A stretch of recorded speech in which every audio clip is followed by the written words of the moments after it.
Our guest today is Jill Lublin. She's the 3-time best-selling author, including Guerrilla Publicity, now in its 2nd edition.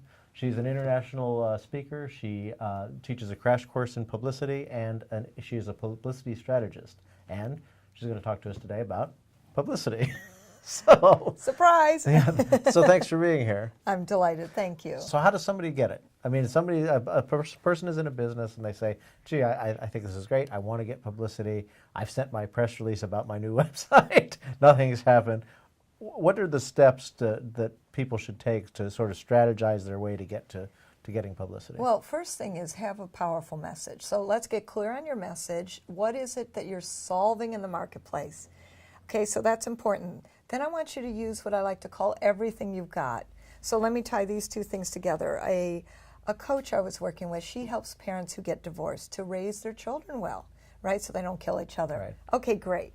Meanwhile, we found out that 67% of people get divorced, okay? Wow. Yeah, big statistic. So find out a statistic. How many people is this affecting in the world? In fact, when I wrote Guerrilla Publicity, I was privileged to talk to media, and they said, we want to know how what you do affects the readers, the viewers, and the listeners. So you better answer those questions. Okay, so with her, then I like to, remember I talked about work into the news or look at major holidays. For instance, in her case, Valentine's Day is February.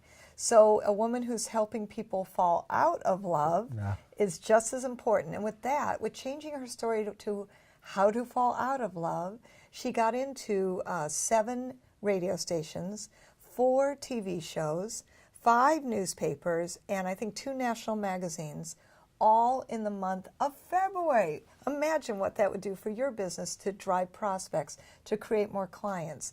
And that is what I like to call use everything you've got.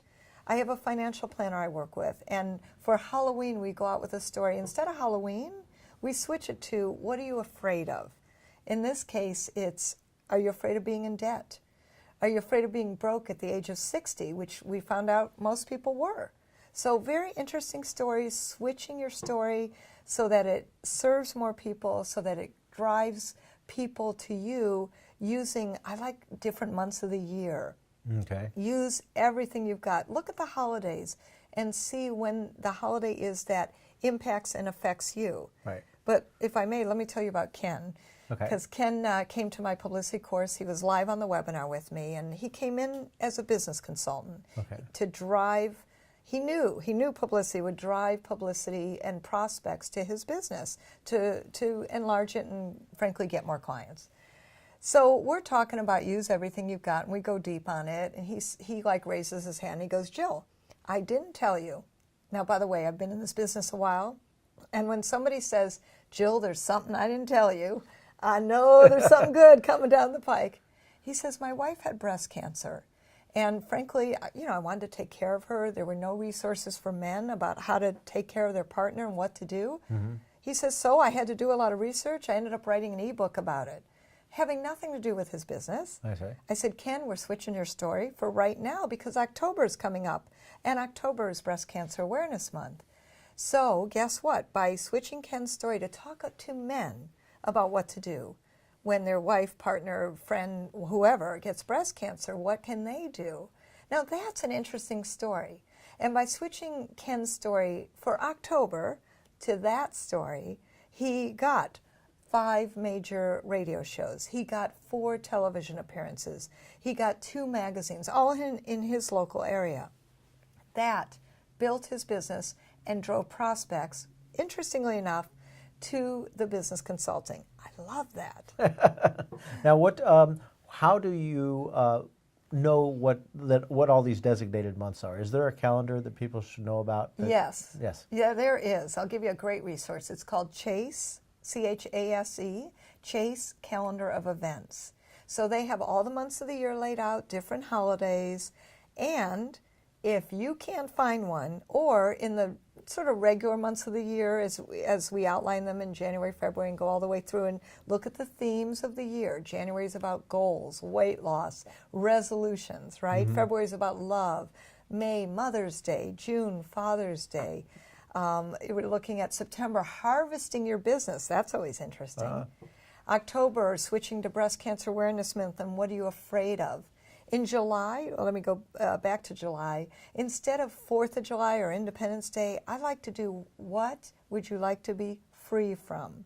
So that same financial planner, we go out in July and October. In July, it's about, are you afraid?